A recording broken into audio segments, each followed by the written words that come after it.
To resume our discussion, we were speaking of the several postures that have been designed to help keep the body immobile, in a stationary poise. We also noted that there is a number of multiplication of these postures by modifications, permutations and combinations. It is a science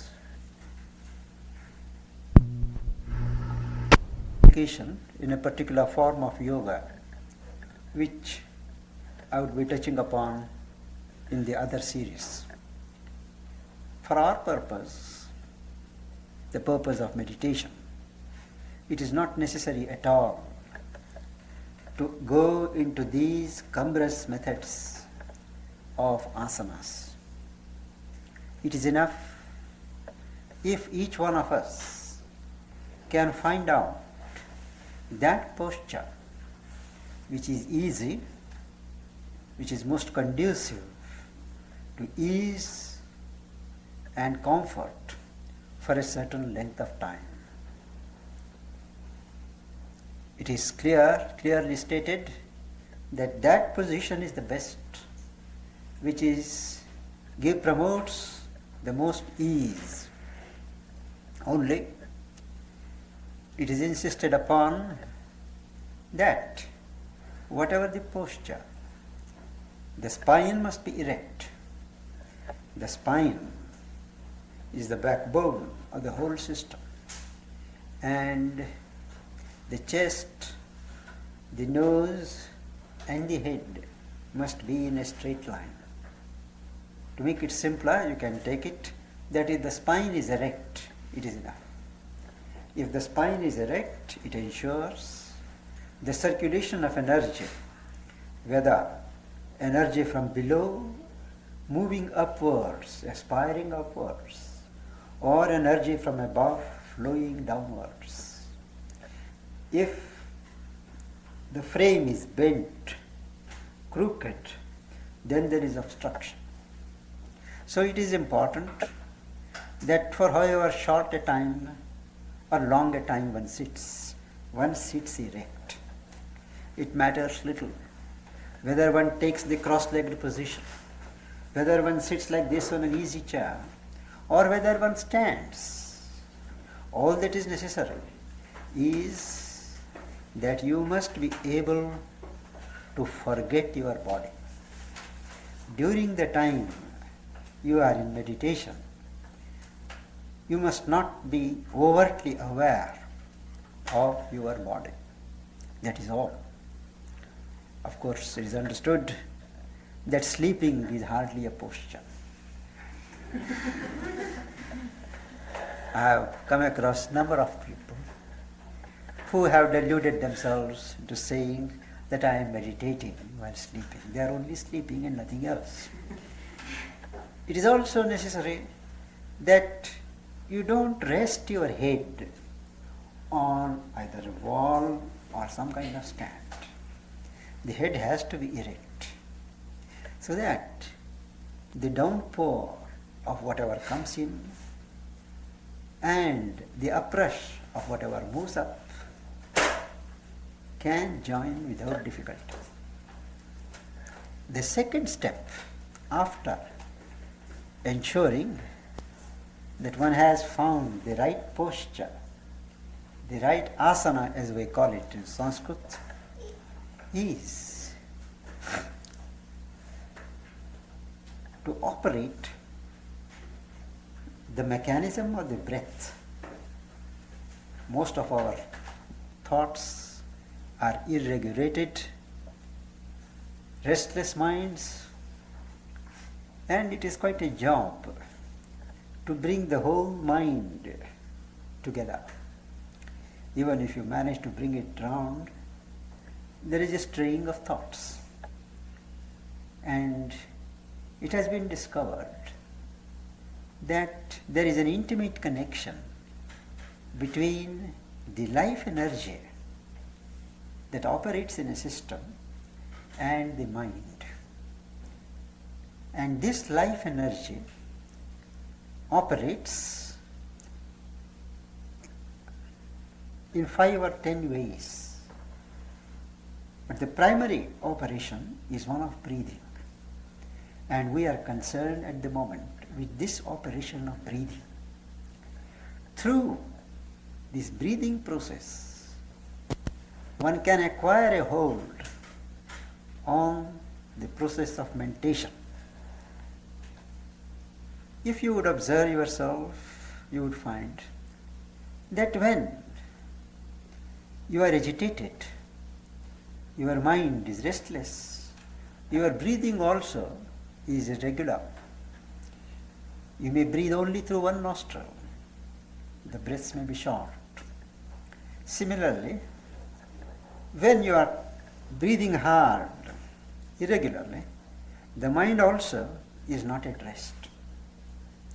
It is possible by slowing down the breath, by observing the breath, regulating the breath, to gain control over the mental processes. And this science of regulation of breath, elongation of breath, is called pranayama. We don't again go here into the whole science of pranayama, but make use of it for the purpose of meditation. Breathing, one has to slow down. Everyone breathes more rapidly than he really needs to. One has to observe the breath.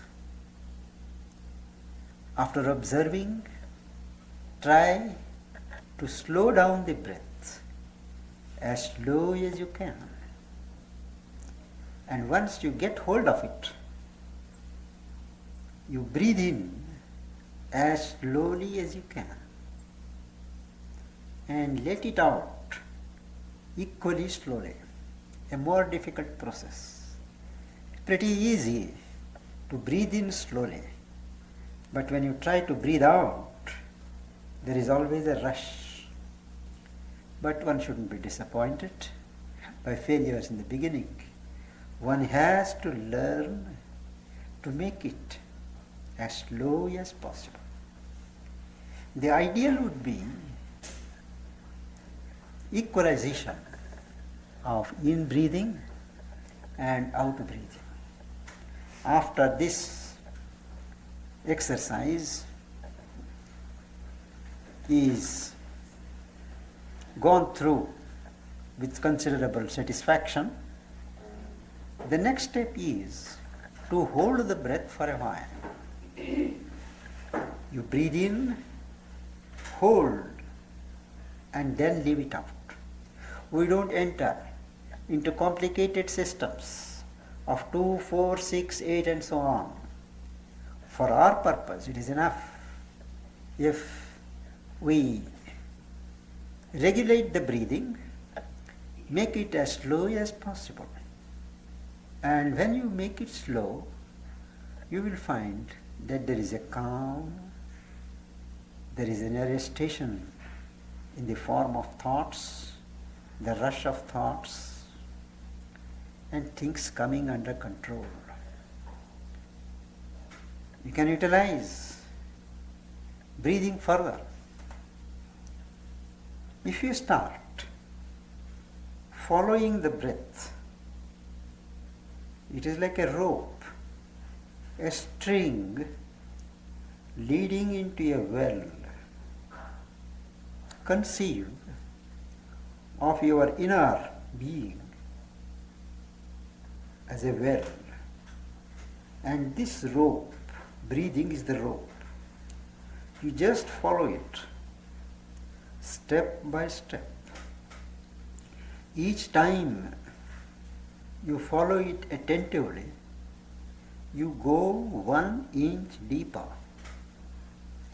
You actually have the feeling of plunging or descending into a well of consciousness. And you arrive at a point when you can hear your own breathing. Everything is at a standstill. You forget to breathe. And suddenly, people wake up thinking that they are going to die. It is an alarm. Nobody is going to die that way. But the fear of the ego-centered life, of losing its bearings into the profound, into the infinite, comes like a shock. And like a tennis ball, they are tossed up. This is, by the way, I should have touched upon this aspect of the matter a little later.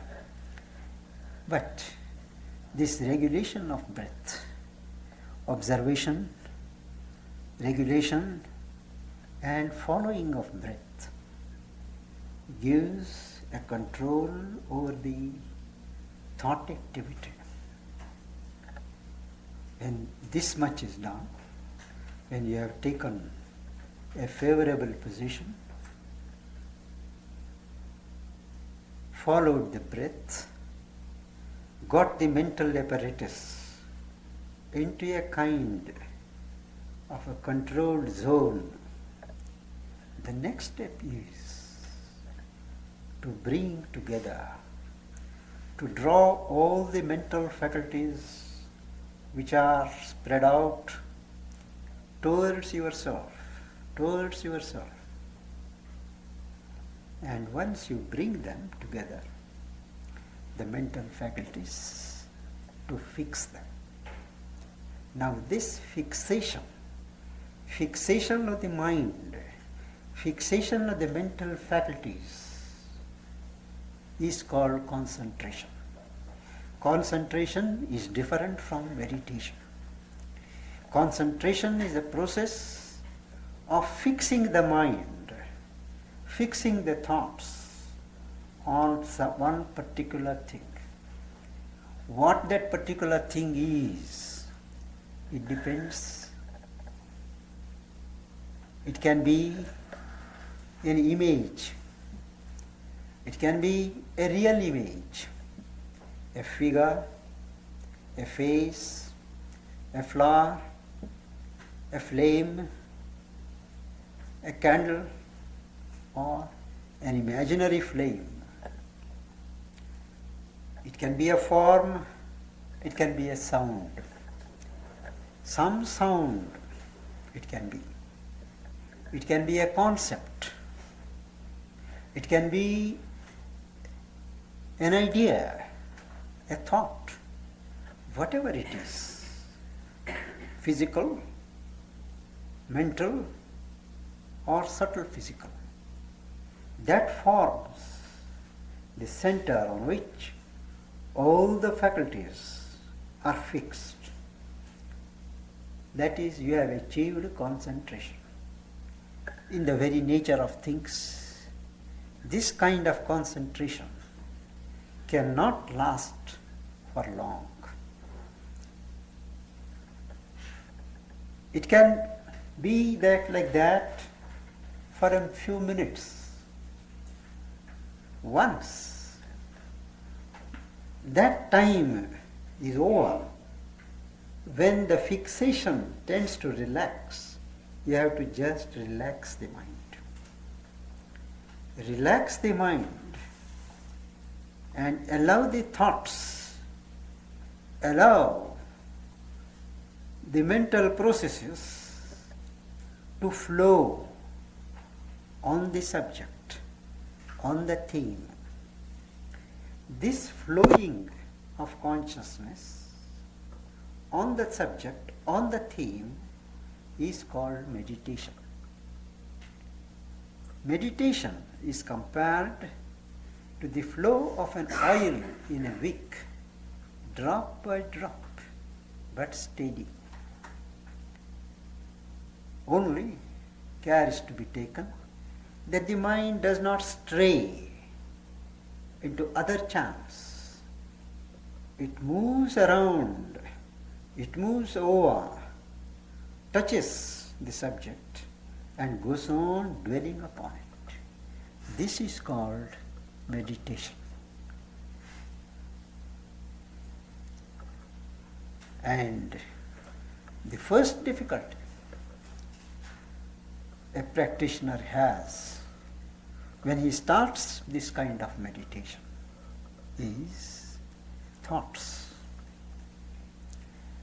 How many times we hear people saying that we don't get so many thoughts normally, but it is when we sit for meditation that there is such a rush of thoughts. Actually, it is not so. Thoughts are always there. Most of the thoughts that we think are ours are not ours at all. The atmosphere, the air is full of thoughts. From all sides, thought vibrations, thought currents flow. You think a thought, you half think, you read something, some other thoughts come up, you have no time, that all those things deposit themselves in the air. And there is a kind of sea of thoughts in the atmosphere. Each one of us goes on breathing those thoughts, persuading himself that they are his thoughts. Hardly 1/10 or even less of our thoughts are our own. But we are always surrounded by thoughts. It is because we are preoccupied, busy with other things on hand, that we don't notice. When we sit for meditation, we have time to notice that there are these thoughts. So it is not true that thoughts come when one wants to meditate. Thoughts are always there, only one cognizes them, becomes acutely aware of thoughts because one is sitting quiet. And this is a universal phenomenon of thoughts. Nothing special. And what are the ways in which one deals with the problem? There is one way, it is called, you just allow the thoughts to come. Don't interfere. Whatever the flow of thoughts, you just take a ringside seat and watch. This is called the meditation of self-contemplation. But you don't participate. You don't take part in the thoughts. Just allow them. Each thought reveals something or other in your nature that needs to be changed, mended, things of which you are not very conscious. And if you are sincere in not running with your thoughts, but just witnessing them, observing them, then gradually the thought process slows down and it comes to a halt. It takes a long time, but it is sure to. There is another way, a more laborious and a difficult one, and that is to treat each thought as it comes as an intruder, as a thing visitor from outside, which is to be rigorously shut away. You sit with the determination, and as each thought comes, you refuse entry. By a strenuous practice of this externment of thoughts, you arrive ultimately at what is called a vacant mind. A mind, a state of mind that is absolutely vacant, on which the finger of God can write anything. A third process is there, which is less difficult, which is more natural, and that is to ignore the thoughts. If my interest in what I want to achieve is keen, is powerful, I get centered there. Whatever thoughts come, they do not disturb me. They do not distract me. Learn to ignore the thoughts. Let them play about on the surface. You concentrate on the object of your meditation. The central part of your mind and consciousness must be gathered around this theme. Whatever else runs about, let it. It is as if when we are talking here, there is an aeroplane going. We cognize, we know, but it doesn't disturb our trend of thinking or listening. This, when it is done for a considerable length of time, leads to what is called a bifurcation of consciousness.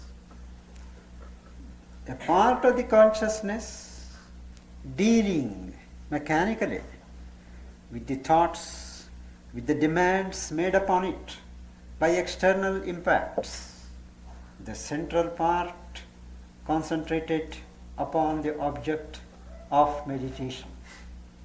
That way, you develop what I call a bifurcated consciousness, which can extend into normal waking hours.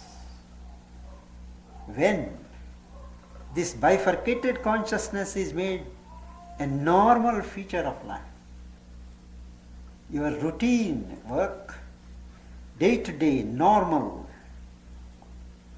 duties and things like that, they are taken care of by the surface consciousness, while the main part of your consciousness is free to watch, to determine how it will react, to assess situations, to respond to situations, and utilize the occasions for its own evolution, for its own growth. Done that way, there is no gulf between spiritual life and what passes for ordinary life. Both are embraced. Both go on at the same time. And one doesn't lose a minute of one's time. This principle of bifurcated consciousness can be put to great use in spiritual life with an environmental concern. Let us say one is able to meditate. This requires practice. This requires endurance. This requires patience. And as one succeeds in this process of increasing the interest of one's being and centralizing this consciousness on that,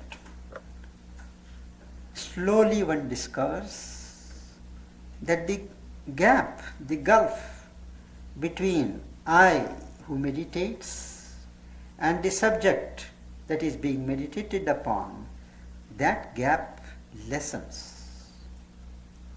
Gradually, there are moments when I forget myself. I become one with the object of meditation. I lose myself.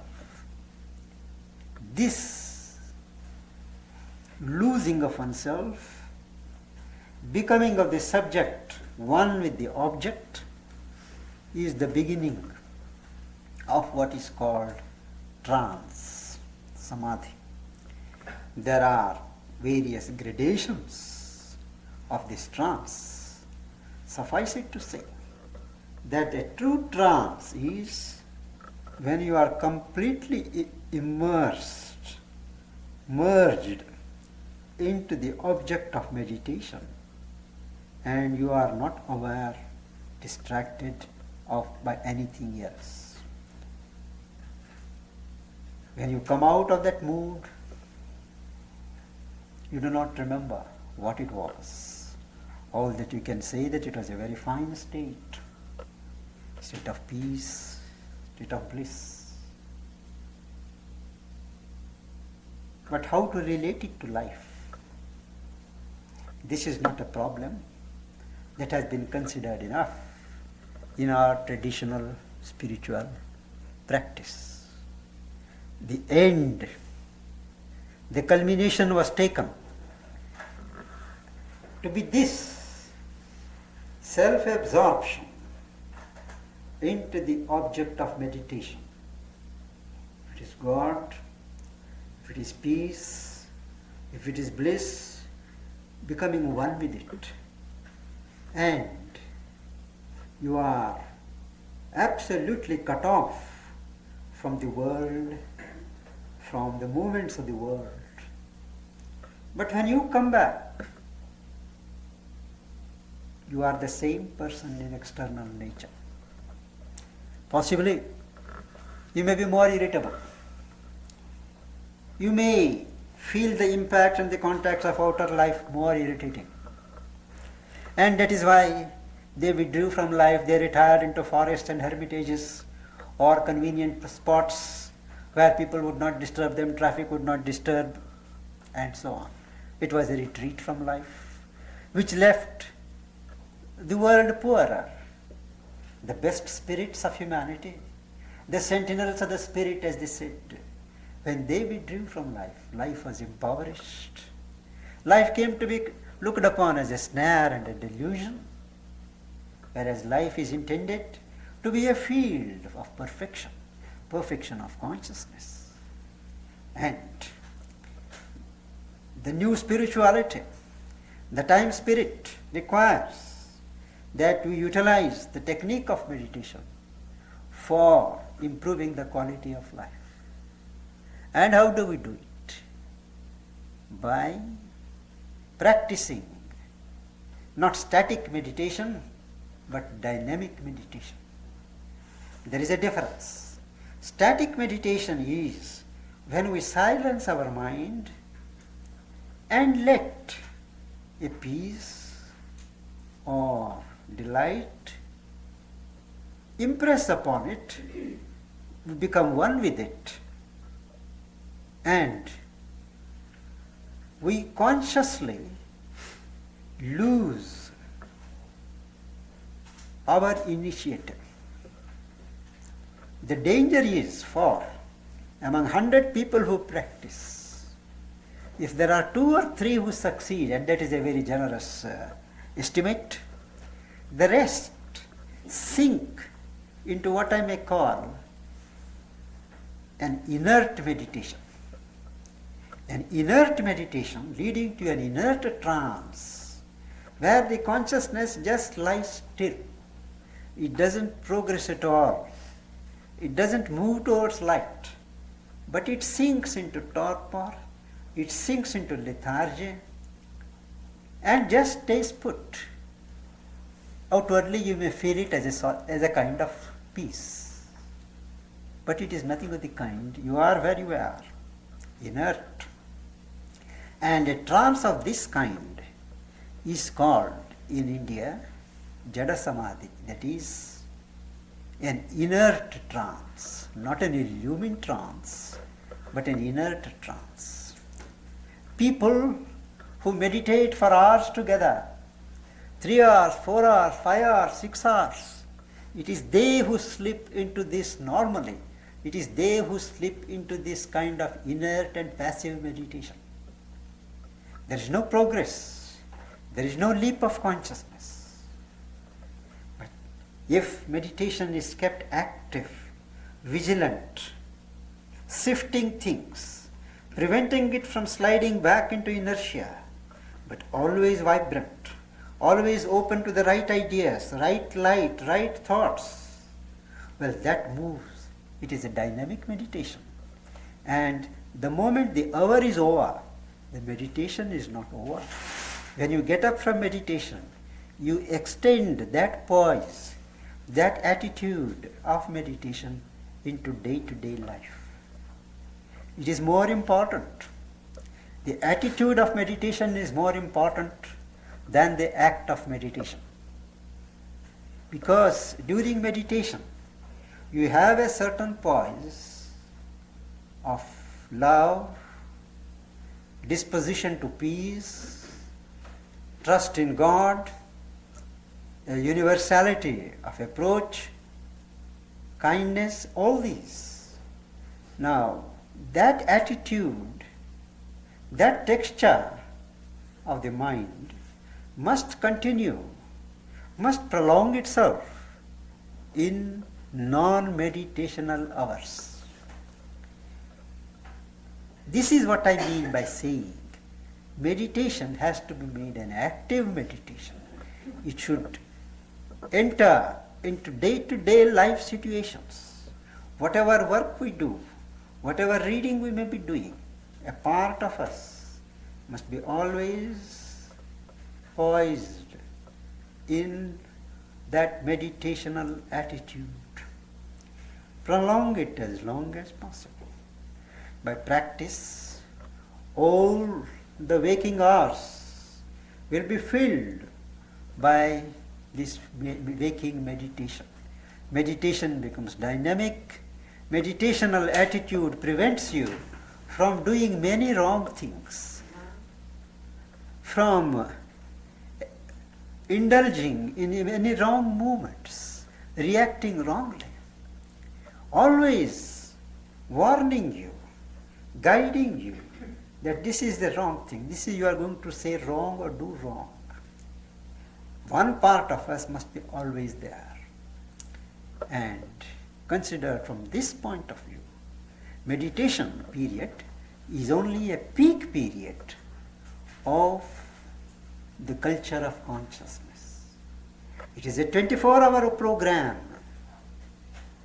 but the meditational periods are peak periods when you leave aside everything and summon all your energies precisely for the purpose of centering them, educating them, accustoming them to a particular rhythm of vibration of the spirit. And these periods, what I call intense periods of meditation, should not last longer than say about half an hour or 40 minutes, because they always tend to slacken. One absorbs a little bit of sleep along with meditation, a little bit of lassitude, but one must be vigilant. The moment that movement is over, one can safely get up. The time spent in meditation is no guarantee of the quality of the meditation. The more you meditate, it does not mean that the more successful you are.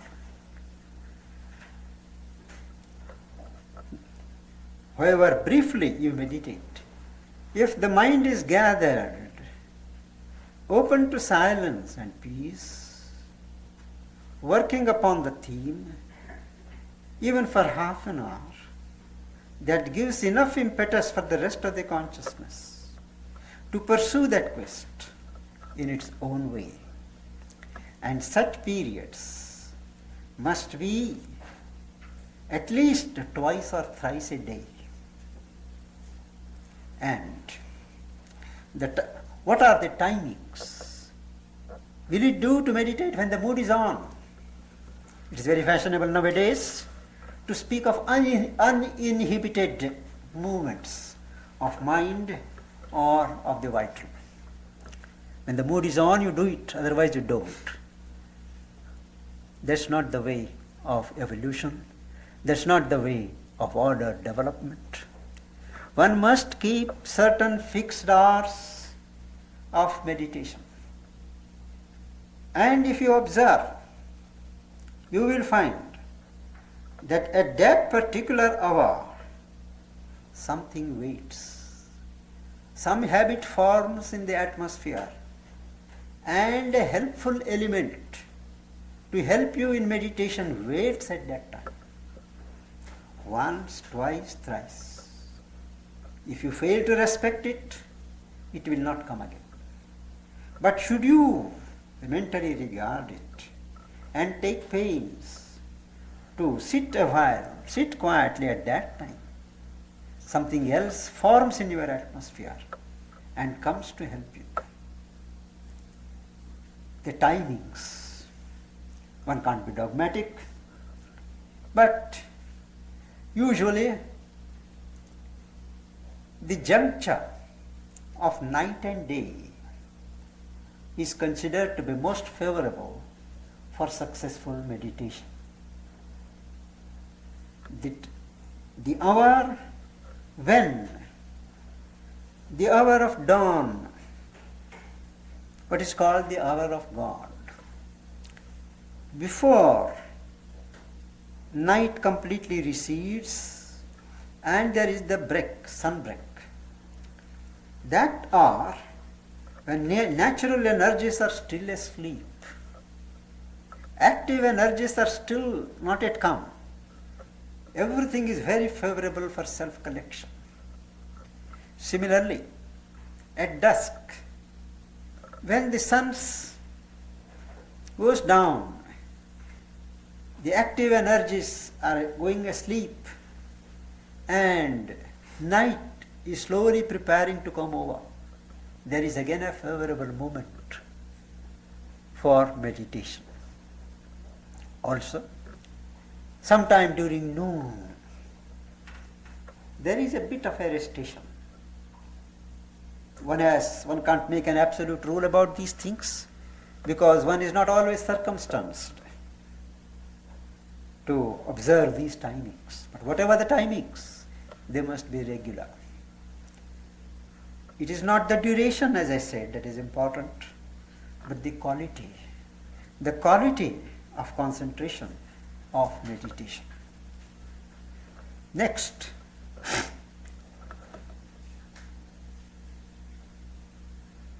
even with the precaution that I said of posture, breathing, one can't simply walk into meditation.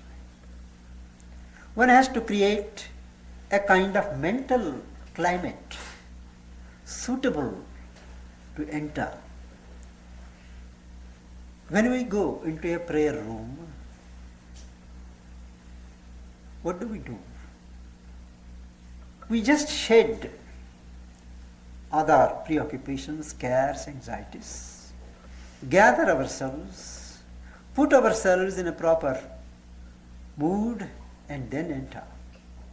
For that, we can take advantage of some reading for a few minutes, some inspiring, elevating reading, maybe from a scripture, maybe anything that elevates your consciousness. It need not be a book on philosophy or spirituality, it can be a book on art, it can be a book of poetry, anything that has an effect of disentangling you from these mundane interests and leaving you free for an inner collection. If one can read this for oneself quietly for a while, then one gets into the right mood. And that theme of what you read can be taken as the initial object of concentration. If you speak of the love of God, the beauty of creation, the supreme light that shines forever, now here are concepts which one can initially utilize to enter into meditation. Think of them and gradually learn to slide from there into the object of meditation. To illustrate, it is common among most of the occult traditions of the world that the divine indweller in each person is there in the cave of the heart. Now when they say a cave, it is not a metaphor. It is not a poetically conceived image. As you go inside, as you plunge yourself, you actually have the experience that you are entering into a cave where there is no light, there is a deepening darkness, a narrowing passage, and you go step by step. You enter and advance into the cave of the heart. And they say, it reveals itself, the divine presence reveals itself in the form of a light. You conceive of that light either as a flame, or if your mind works that way, your own soul, your own inner being that is bathed in the divine vibrations. It is there as a radiant being, pure white, radiant. You have to mentally conceive of it. Everybody starts with imagination and dig that imagination. After all, imagination is an aid to realization. So when you conceive of an innermost light or a radiant being within, you work upon that imagery. Be sure that there is a truth behind this. It is not an imagination. You can feel the divine inside either as a presence or as a form. If your mind is so constituted that it wants, or that it is more familiar, feels more natural with the divine as form, conceive of it as a brilliant flame or a radiant being, a miniature form of yourself. That is ultimately what is your soul. People who have seen their real soul have discovered that it has the same form as your external being, in a miniature form. In either case, you imagine that, and in meditation, you try to work your way towards that. Or, if that is difficult, conceive of the divine reality as initially manifesting itself as peace. There is a great peace overlooming this creation of movement. On the bosom of silence, on the bosom of peace, everything else turns. So, over every form, there is a zone of silence. Behind every form, there is a silent self. Have this picture, and when you meditate, you entrust yourself to this peace, divinity as peace, and let it take hold of you. Don't try to catch the peace or the silence.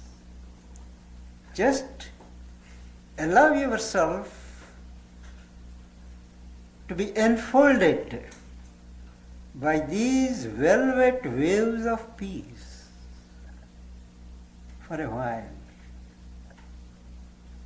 And if you do that, you are sure, 100% sure, of contacting that peace, which is always there, behind, beyond all movement. Meditation is a technique, a practice to enable us to learn to cross over into these realms of spiritual existence, so that we can naturalize those dimensions in our day-to-day life. It goes without saying that a life full of violent movements, violent emotions, injustices, dark thoughts is contrary to the demand of meditation. Nobody can meditate like that. That is why the tenfold scheme of preparation has been presented.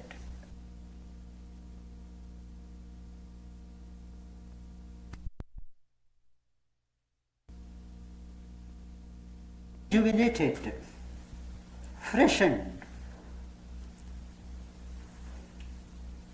It is a gift of spiritual life, spiritual discipline to our day-to-day life.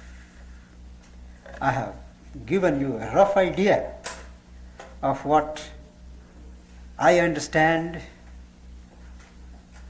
by meditation, some idea of the practice of meditation as I know it, and I would be too happy to receive your questions and help clarifying issues if there be any. Pandit, this morning I made a mistake when I said we didn't have any refreshments. Yeah. We do have some refreshments, and if you'd like to I think break now, let me come back and have it. in inviting questions, I would like to express my personal preference for questions of a practical nature, though questions of theoretical nature have a place.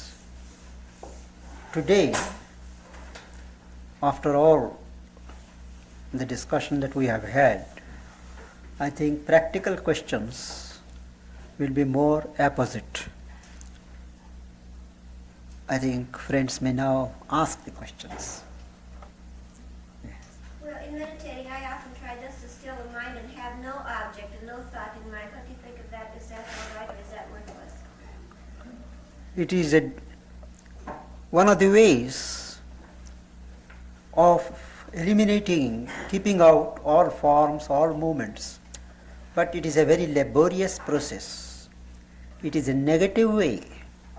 Better to start with a positive way. A negative process is to keep out things. A positive way is to posit some things. So, a concept of peace, a concept of love, concept of God as beauty, that could replace the normal round of useless thoughts. And that could later lead if you choose, to a thoughtless meditation later. But to begin with, it is always good to have a positive process. If I heard correctly, I think you said in emerging from a period of true trance or true samadhi, that it may still be hard to remember what it was that occurred during that time. If that's so, how can you differentiate between a true trance, a true samadhi, and the inert trance that would come before? That is right.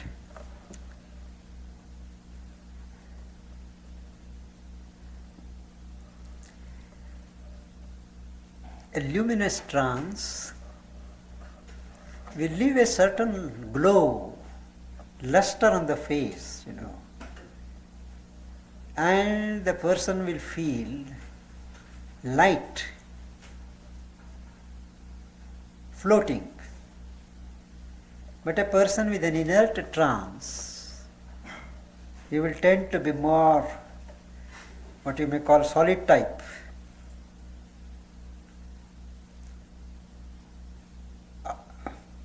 Not disposed to talk, not disposed to move, not disposed to act, but a kind of dullness about the person.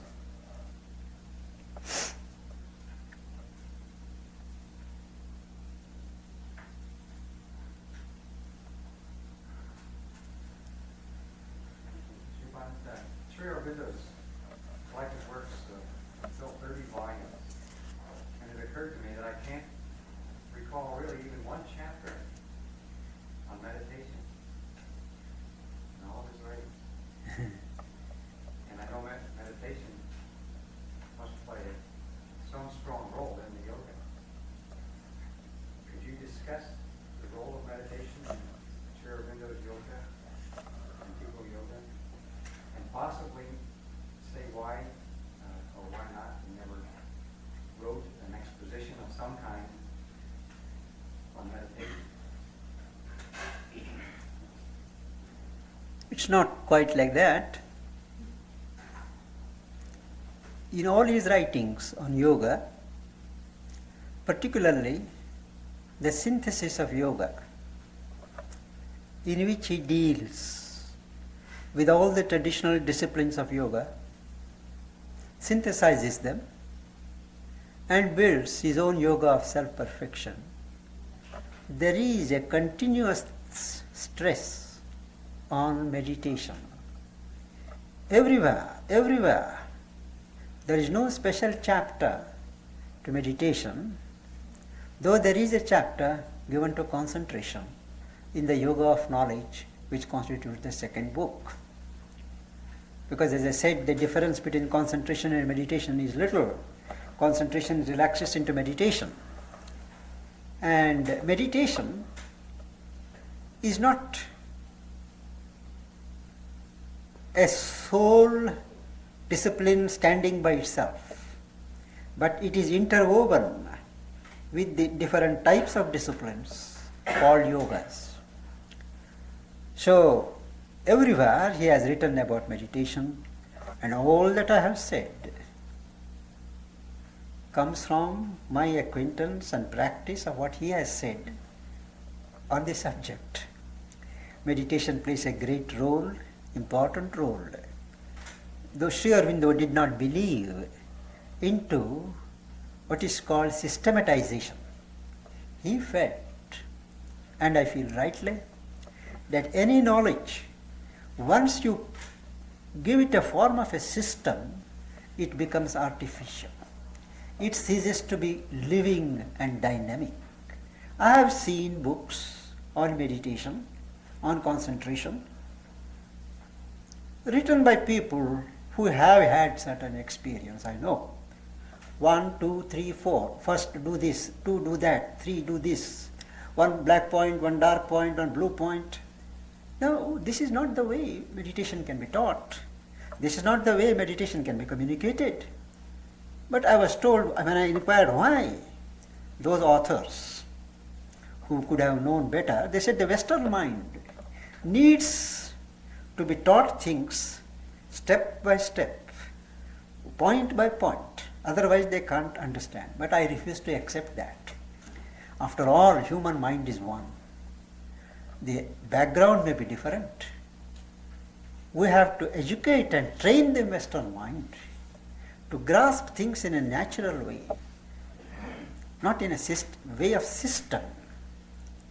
Systems are all right for certain sciences, physical sciences, where there is a physical system. That system has got to be elastic and plastic. As the subjects change, they are level. And meditation is such a dynamic subject that it can't be systematized. And it just grows. That is why Sri Aurobindo has not written a book on meditation or written a chapter on meditation as such.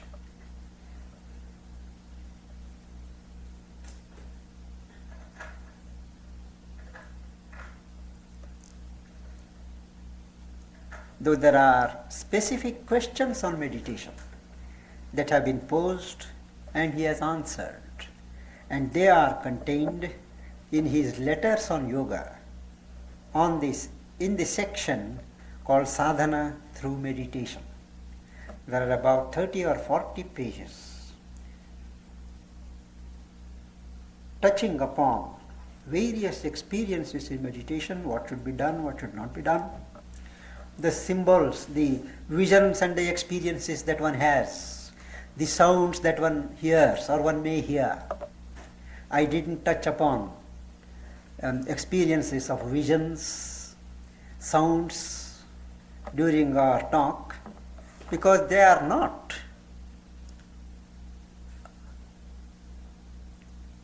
invariable experiences in meditation. Some may have them, some may not have them. And those who don't have them go on worrying that they are not progressing because they have not had those experiences. Now, experiences like seeing visions, seeing flowers, seeing bright suns and moons and stars, different combinations, swans, they are all symbols. You know, experiences are happenings in different planes of existence. They render themselves in their symbolic language.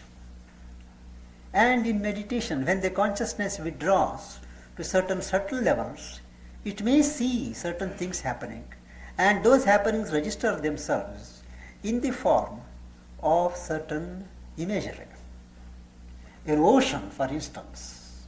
In meditation, if you see an ocean, it signifies infinite consciousness. If you see on the top of a hill a bright sun, it shows the emergence or the dawn of truth on the hill of your being. A mountain, a hill, is compared to human existence. It has so many plateaus of levels. And at the top there is the sun. And a flowing river, it symbolizes life. It's never static, always moving. A white bird, it symbolizes peace. A swan, it symbolizes the soul. And one can interpret these experiences differently. Each flower has its significance. Each diagram has its significance. A circle symbolizes creation.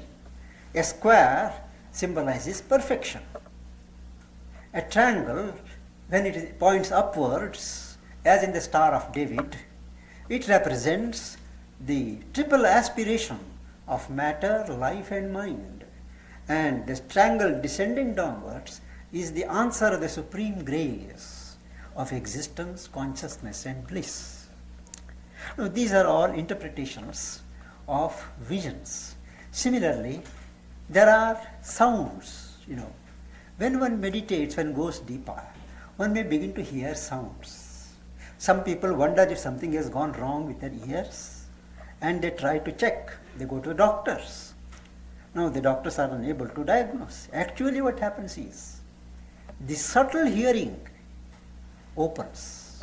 Our physical sight, our physical hearing is not the real hearing or the real sight. one of our Upanishads, the Kena Upanishad says, by what eye directed does the physical eye see? By what ear directed does the physical ear hear? There is a subtler eye, a subtler hearing.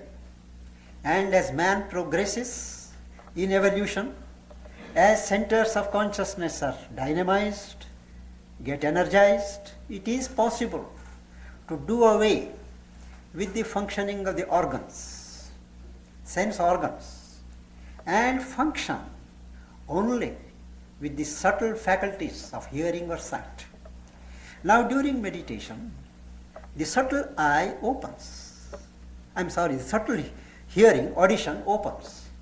And you hear a sound of a bell, you hear the sound of an ocean, you hear the sound of a cricket, you hear the sound of a lute, you hear the sound of the thunder, you hear the sound of a caravan passing.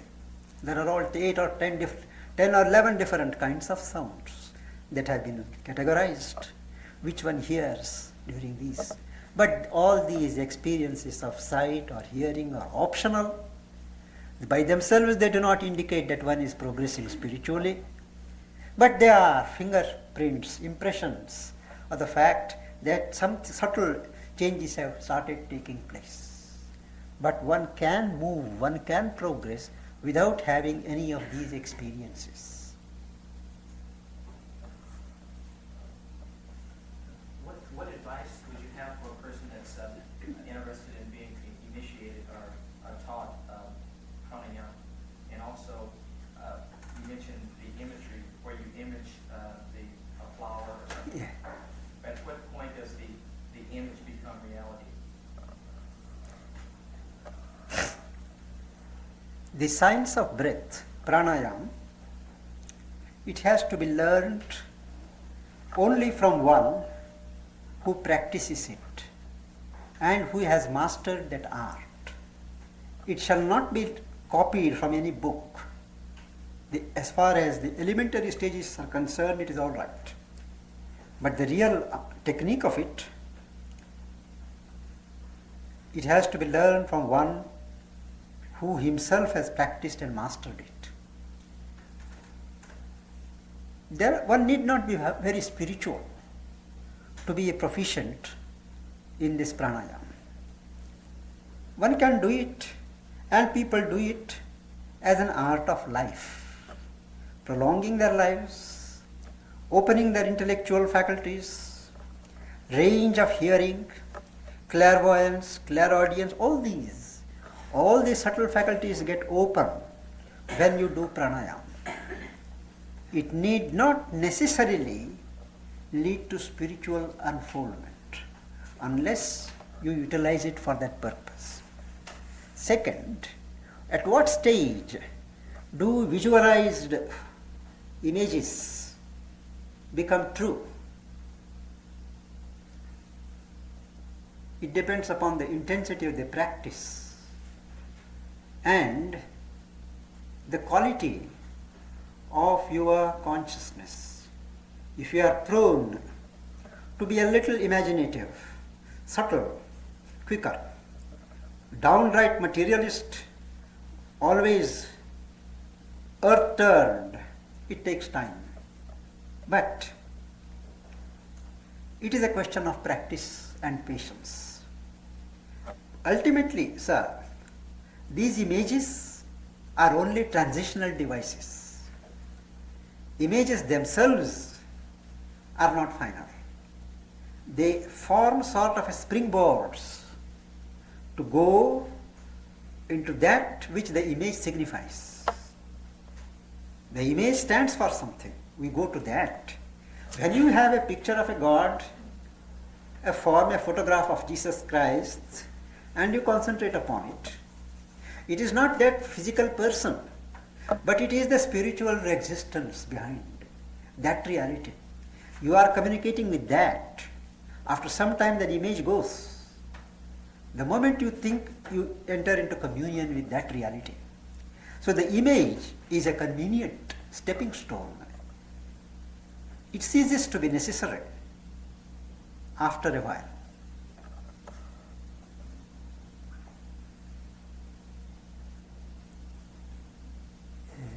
What's more beneficial, group meditation or solitary meditation? Both. It depends. If the goal is an individual liberation, salvation, as I said, individual meditation is the best.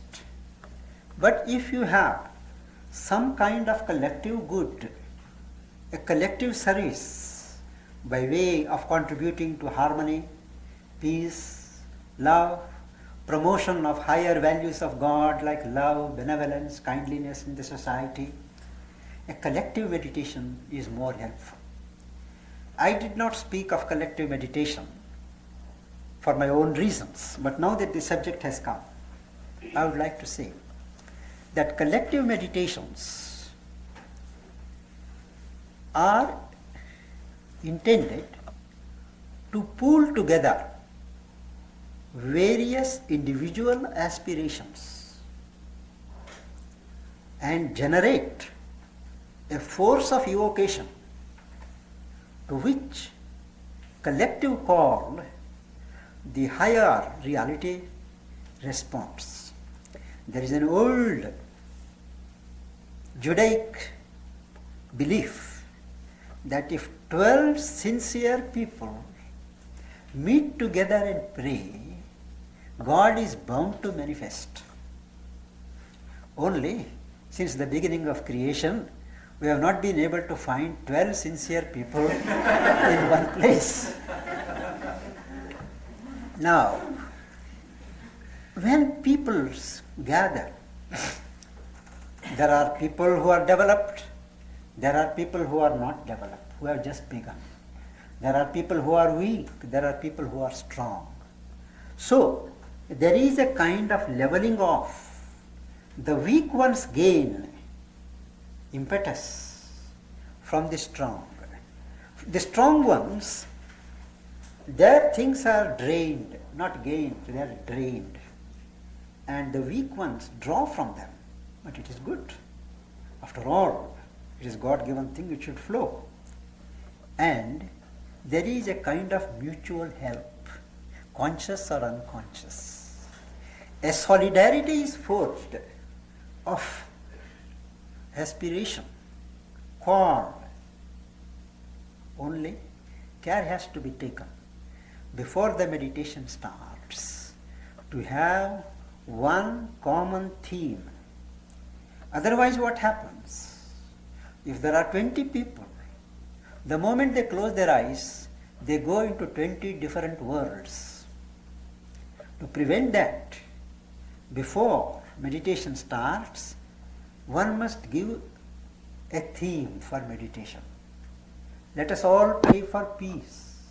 Let us all pray for light. Let us all pray for grace. Some things like that. A thought for the day, an inspiring passage, something. It must be read. And that must form the idea, the truth, around which the entire gathering collects itself and prays. And such collective meditations are very powerful. They emanate so many vibrations, and each one benefits, provided these meditations are not turned into social gatherings, discussion of health, weather, politics. People must know when they come that they have come for a solemn occasion. When they depart, they must leave quietly, carrying the atmosphere of the meditation experience. Collective meditations have a great role to play in today's situation in the world. We are moving from the age of the individual man into the age of the universal man. And collective meditations are most helpful for this transition to take place. Some people have been helped in towards meditation perhaps by the beauties of nature, by contemplating a mountain or the water, the ocean, or the air, or things of this nature. Sometimes doing it out as looking at them, sometimes closing the eyes and thinking of these things. Have you any comments on that, of a type of meditation or its influence on meditation? It is a recognized way of communion with God through nature, through the beauty of nature.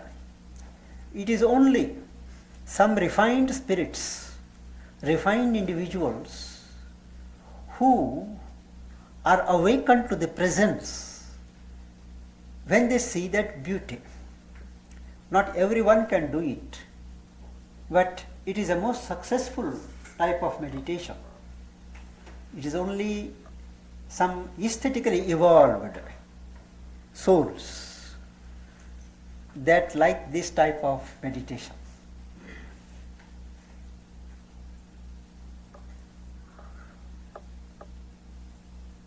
What is the spiritual meaning of when you are meditating and moving your body?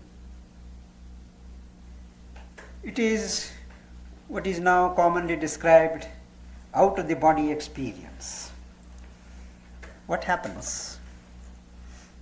During meditation, to some people, the hold of the physical is lessened and the subtle body takes off and it goes.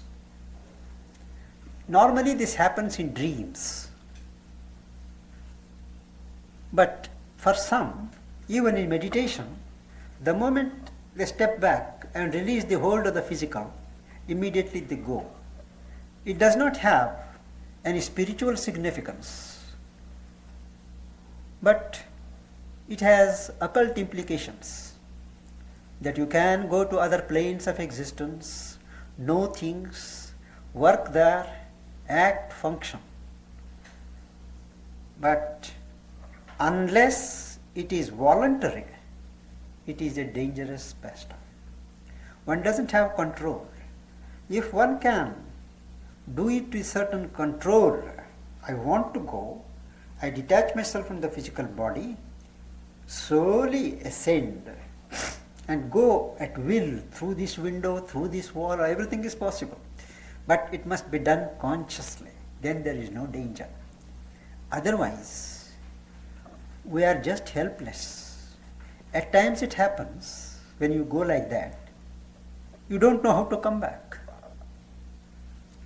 You are just lost. And fear at that time is most dangerous. It confuses the situation.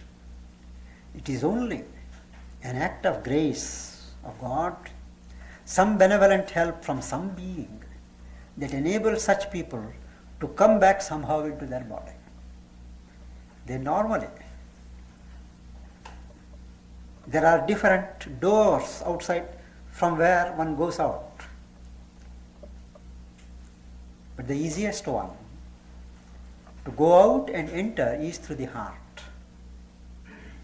But many people try to get back through the head, through the feet, and they find a lot of resistance. But these are all irrelevant for our purpose, because unless one does it consciously, if one finds oneself doing it unconsciously, one has to pray to God for protection and have the sacred name of God on one's lips.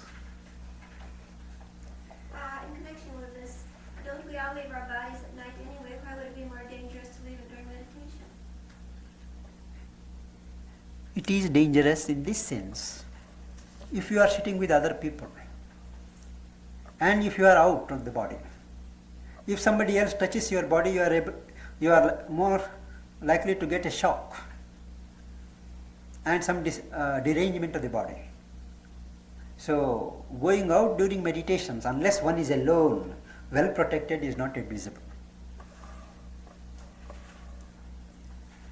Could you comment on how to make a meditation dynamic, how to energize the consciousness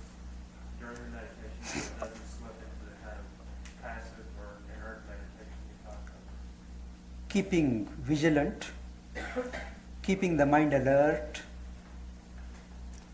refusing to get passive. Exercise the mental choice at every step. Instead of keeping the mind dormant, exercise the choice. So many thoughts may come, possibilities may present themselves when you are working on a subject or a theme. Exercise the mind. Don't just go on observing. Exercise, make the right choice. Give it a turn towards the positive, the larger possibilities. So that you have to keep working, active.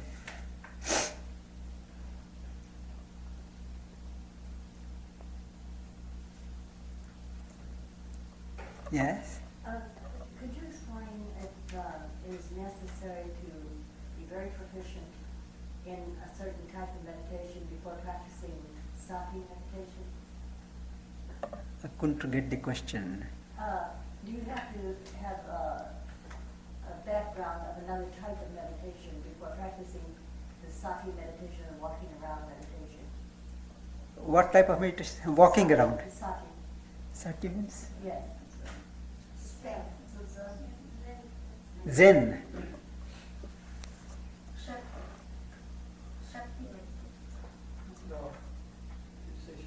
No, sati. Sati. Moving around. Moving around during your everyday, while you're going about your everyday walking around chores.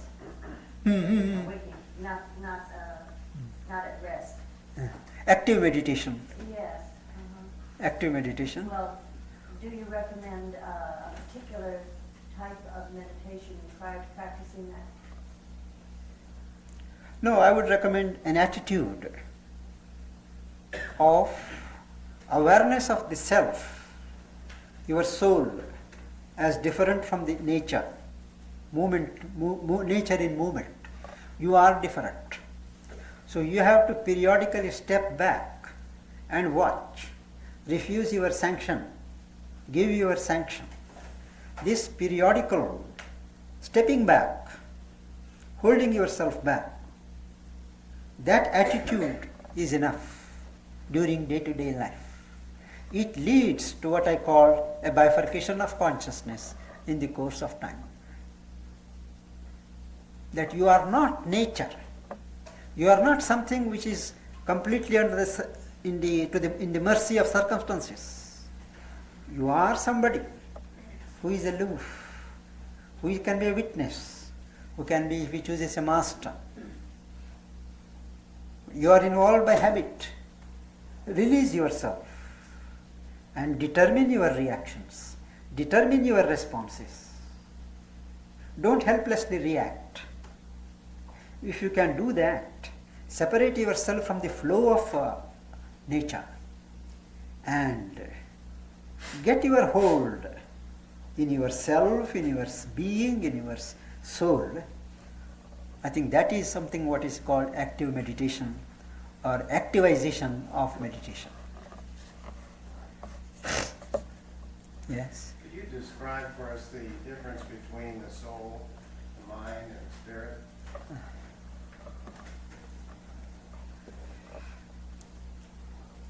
The spirit is something like ether. It is the substratum of everything. The nature of this spirit is consciousness. Consciousness is what is aware. Aware, self-aware, and all-aware. And this consciousness, projecting itself, formulating itself as mental faculty, reasoning, cognizing, ideating, thinking, that is called the mind. Mind is only one formation of consciousness. Consciousness, which is the nature of the spirit. Now the soul is a concentrated projection of the spirit, a concentrated projection of the spirit as distinct from the extended pervasion of the spirit in the cosmos.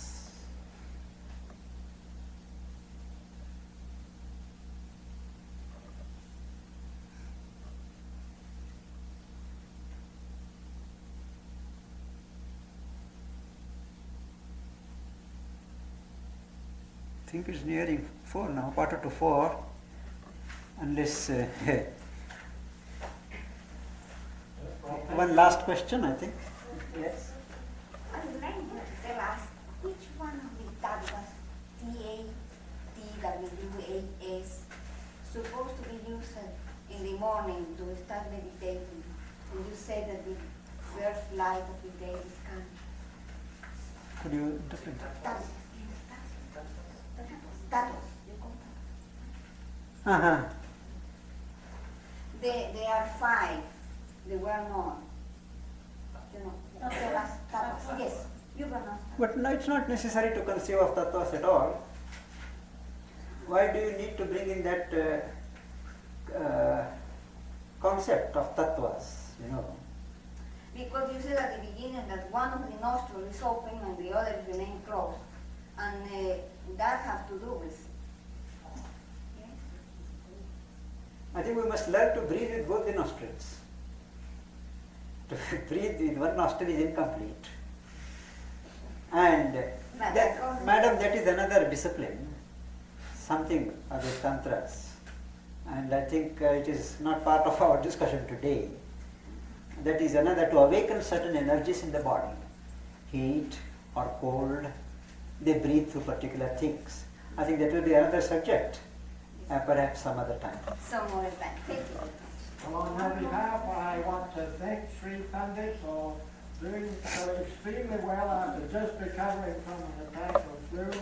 And I hope you'll be back next week when you'll be talking on beauty and harmony in the nature of man, in the evolution of man.